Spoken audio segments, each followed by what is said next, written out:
নিয়ে কথা বলার মতো অবস্থা ছিল না, যার কথা উল্লেখ করার যোগ্য ছিল না, এবং এ অর্থটাও সে স্মরণযোগ্য কোনো বস্তু ছিল না। আল্লাহ আপনাকে আমাকে খুবই সহজ একটা প্রশ্ন করেছেন। এমন একটা সময় কি অতিবাহিত হয়নি যখন কেউ তোমার কথা মনে করতো না? এমন একটা সময় কি ছিল না যখন কেউ তোমার ব্যাপারে কিছু বলতো না?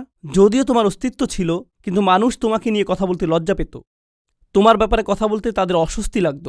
তৎক্ষণাৎ পরবর্তী আয়াতে তিনি বললেন, তিনি মানুষকে একটি তরল পদার্থ থেকে সৃষ্টি করেছেন, এক ফোঁটা পানি থেকে, নুতফা, যা মিশ্রিত, অর্থাৎ মিশ্রিত নারী এবং পুরুষের মাঝে। আল্লাহ এখন এমন কিছু নিয়ে কথা বলছেন, বীর্য নিয়ে, ডিম্ব নিয়ে, যা পরস্পর মিলিত হয় একজন নারীর গর্ভধারণ নিয়ে, যা নিয়ে কথা বলাটা অস্বস্তিকর এবং লজ্জাজনক। তাই এটা এমন কিছু নয় যা নিয়ে আপনি হামেশাই কথা বলেন, এমন কিছু নয় যা নিয়ে নিঃসংকোচে কথা বলেন। আগের আয়াতে আল্লাহ ইতিমধ্যে বলেছেন, তোমার অবস্থা একসময় এমন ছিল যা উল্লেখ করার যোগ্য ছিল না, যা স্মরণযোগ্য ছিল না। এই আয়াতে কয়েক স্তরের অর্থ রয়েছে। আমি কয়েকটি স্তর আমার জন্য এবং আপনাদের সবার জন্য খোলাসা করে তুলে ধরতে চাই।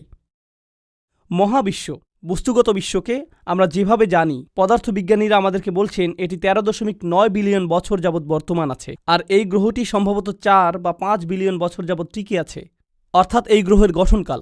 এই সমস্ত সময়ের সীমাহীন সমুদ্রগুলোতে আমাকে নিয়ে কোনো কথা হতো না, কোথাও আমার কোনো উল্লেখ ছিল না, আমার অস্তিত্ব ছিল না। এমনকি যখন এই মহাবিশ্ব বাস্তবে এলো, সীমাহীন পরিমাণ সময় পার হওয়ার পর এই গ্রহে যখন মানবজাতির বসবাস শুরু হলো, মানব ইতিহাসের বৃহত্তর অংশটি ইতিমধ্যে পার হয়ে গেছে, আর সেই ইতিহাসের কেউই জানত না আমি কে।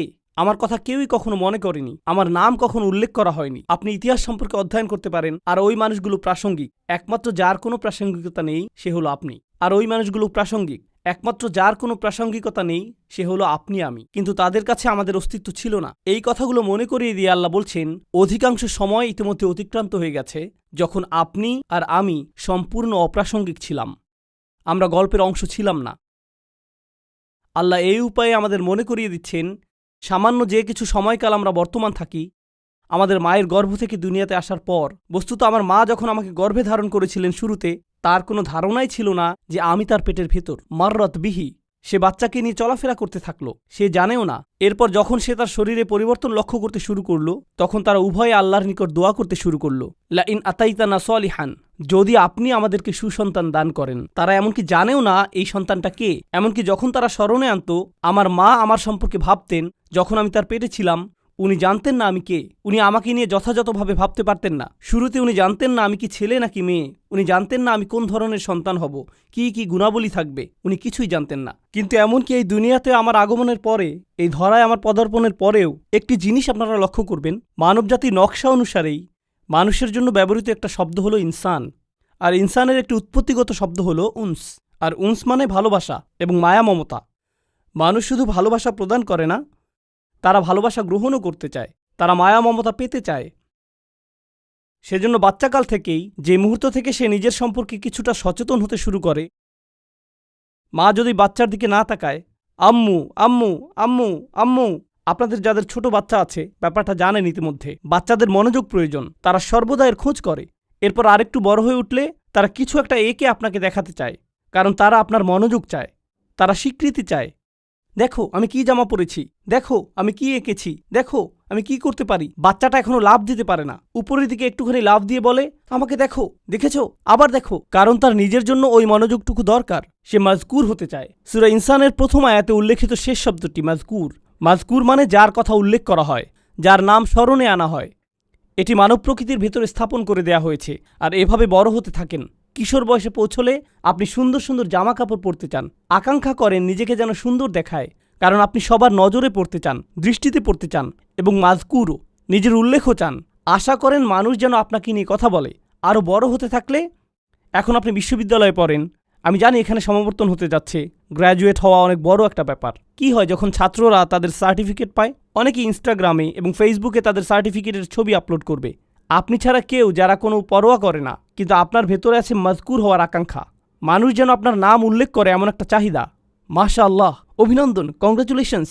আমাদের জীবনটাই কেটে যায় স্বীকৃতি খুঁজতে খুঁজতে। এমনকি মানুষ যখন বিয়ে করে, স্ত্রী স্বামীর কাছ থেকে স্বীকৃতি পাওয়ার আশায় থাকে, আবার স্বামীও স্ত্রীর কাছে স্বীকৃতি পাওয়ার আশায় থাকে।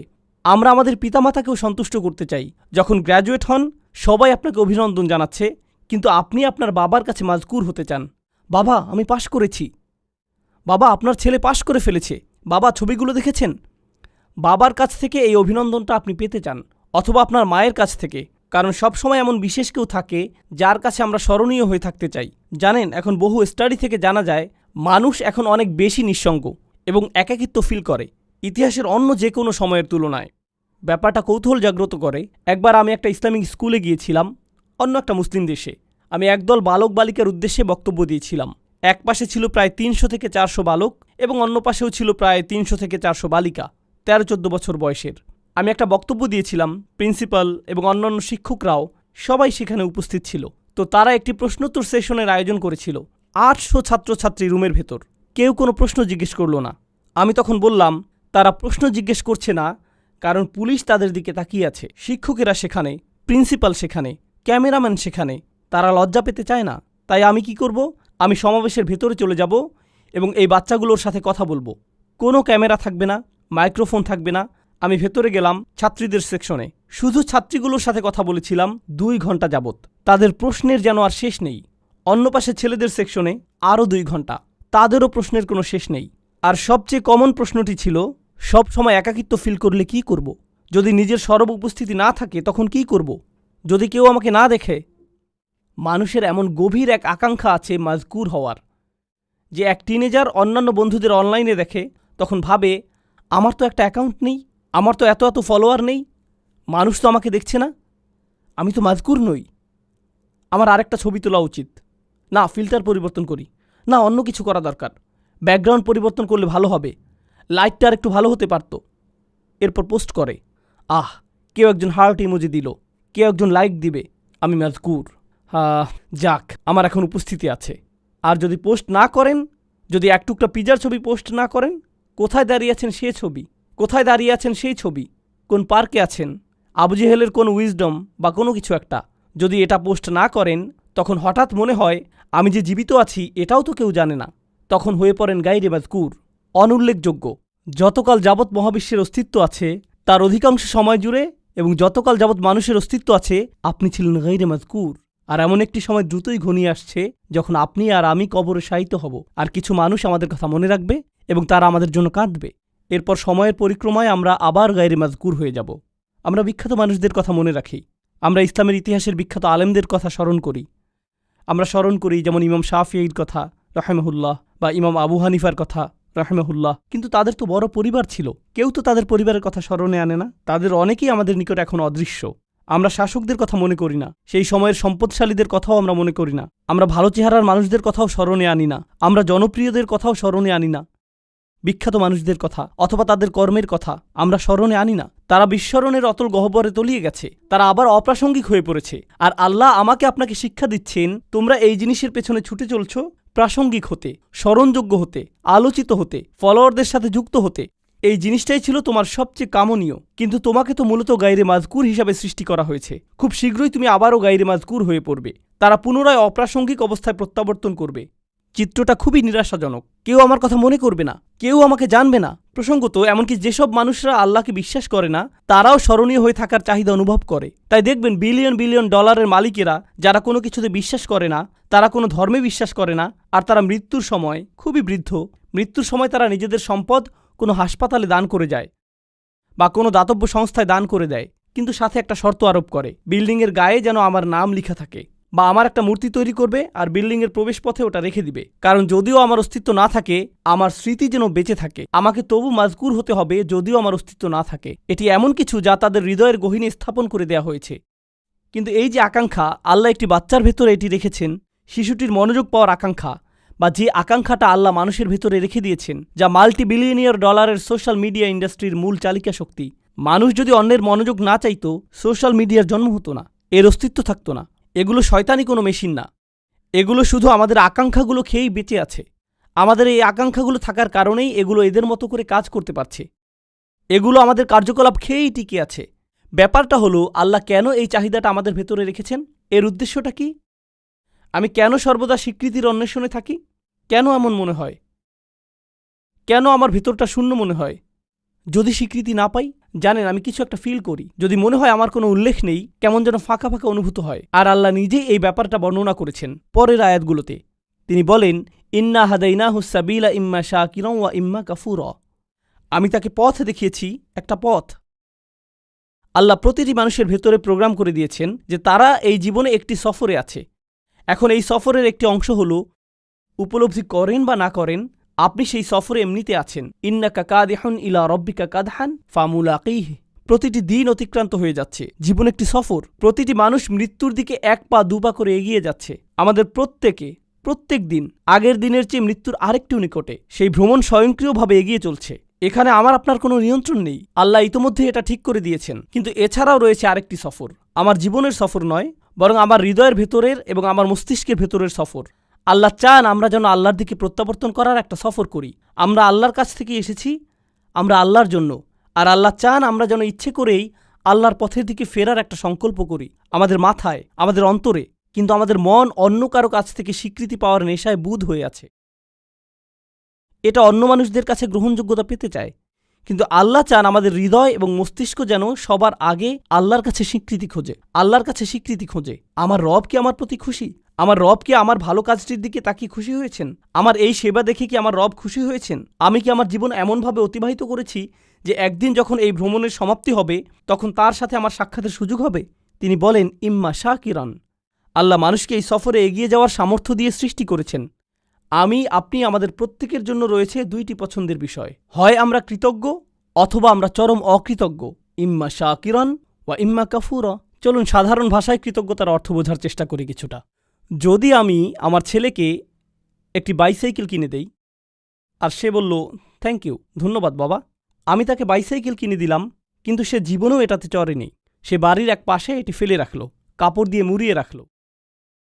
এখন ওই থ্যাংক ইউর কোনো অর্থ নেই। কেন? কারণ সে যদি সাইকেলটি প্রতিদিন চালাতো, পরিষ্কার করত, প্রতিদিনের যত্ন নিত, তখন আমি বলতাম আমার ছেলে সাইকেলের জন্য কৃতজ্ঞ। কিন্তু সে যদি কখনো এটি ব্যবহার না করে ফেলে রাখে, সে যতই সাইকেলের জন্য ধন্যবাদ দিক না কেন, এটা কোনো ব্যাপার না। সাইকেলটা যে পরে থেকে ধুলাবালি সংগ্রহ করছে, তাই তার কথাগুলো ফাঁকা বুলি ছাড়া আর কিছুই না। এর নাম কৃতজ্ঞতা নয়। সহজে বোঝা গেল তো? যখন আল্লাহ আমাকে হেদায়েত দিয়েছেন, আল্লাহ আমাকে এই জীবনের একটি লক্ষ্য দিয়েছেন, আর আল্লাহ বলছেন, তুমি কি এই হেদায়েতের জন্য কৃতজ্ঞ হবে? আমি কি সেই হেদায়েতের জন্য কৃতজ্ঞ হব নাকি হব না? তার মানে আল্লাহ আমাকে যা দিয়েছেন, যদি আমি তা ব্যবহার না করি, যদি আমি তা জীবন চলার পথে কাজে না লাগাই, তখন আমি যত খুশি আলহামদুলিল্লাহ বলতে পারি, এটা অর্থহীন। আমি তো উপহারটি ব্যবহার করছি না, আমি কোনোভাবেই এটি কাজে লাগাচ্ছি না। এটাই হলো ইম্মা শাকিরান ওয়া ইম্মা কাফুরা।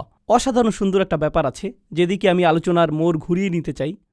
জানেন, এই একই সূরাতে, সূরাতুল ইনসানে পরের দিকে একেবারে সমাপ্তিতে আল্লাহ বর্ণনা করছেন, না বরং শেষের অংশে আল্লাহ জান্নাতি মানুষদের বর্ণনা দিয়েছেন। আল্লাহুম্মা আদখিলনা ফি জান্নাতিক। দোয়া করছি আল্লাহ যেন আমাদের তার জান্নাতে প্রবেশ করান। আমরা যখন আল্লাহর জান্নাতে প্রবেশ করব, পরিশেষে এমন একটা সময় আসবে, আল্লাহ যার বর্ণনা দিয়েছেন এভাবে, তার প্রতি বিশ্বাসীদের পোশাক পরানো হবে বিশেষ ধরনের, হুল্লু আসাউইরা মিন ফিদ্দাহ, তাই না? তিনি বলছেন, আলিয়াহুম সিয়াবু সুন্দুসিন খুদরুম ওয়া ইস্তাবরাক ওয়া হুল্লু আসাউইরা মিন ফিদ্দাহ। তাদেরকে বিভিন্ন ধরনের সিল্কের তৈরি পোশাক পরানো হচ্ছে, হাতে বিশেষ ধরনের ব্রেসলেট পরানো হচ্ছে। মনে করতে পারেন রোলেক্স ঘড়ির মতো কিছু। বিশেষ ব্র্যান্ডের ঘড়ি পরানো হচ্ছে, হাতে ব্রেসলেট পরানো হচ্ছে, সুন্দর জামা পরানো হচ্ছে। কেন তাদের স্পেশাল পোশাক পরানো হচ্ছে? ভালো পোশাক পরেন কারণ বিশেষ কোনো অনুষ্ঠানে যোগ দিতে যাচ্ছেন, তাই না? আপনি উত্তম পোশাক পরেন যখন বিশেষ কারোর সাথে সাক্ষাৎ করতে যান। ঠিক একই আয়াতের পরের অংশে তিনি বলেন, ওয়াসাকাহুম রব্বুহুম শারাবান তাহুরা। আর তাদের রব আল্লাহ তাদেরকে পবিত্র ড্রিঙ্কস পান করতে দিবেন। আপনারা সরাসরি আল্লাহর সাথে সাক্ষাৎ করতে যাচ্ছেন। আপনাকে বিশেষ পোশাক পরানো হচ্ছে জান্নাতে, কারণ আপনি আল্লাহর সাথে সাক্ষাৎ করতে যাচ্ছেন। এখন জান্নাতে যখন আল্লাহর সাথে আপনার সেই সাক্ষাৎটি হবে, আল্লাহ আমাদের সবাইকে তার সাথে সেই সাক্ষাৎটি করার সৌভাগ্য দান করুন। যখন সেই সাক্ষাৎটি হবে, তিনি আমাদের একটা ড্রিঙ্কস দিচ্ছেন, সুস্বাদু পানীয় দিচ্ছেন। আর যখন পবিত্র পানীয় আমাদের দিচ্ছেন, তিনি তখন আমাদের সাথে কথা বলছেন, ইন্না হাযা কানা লাকুম জাযাউন ওয়া কানা সাঈকুম মাশকুরা। এটি তোমাদের বেতন, এটি তোমাদের পুরস্কার, আর তোমাদের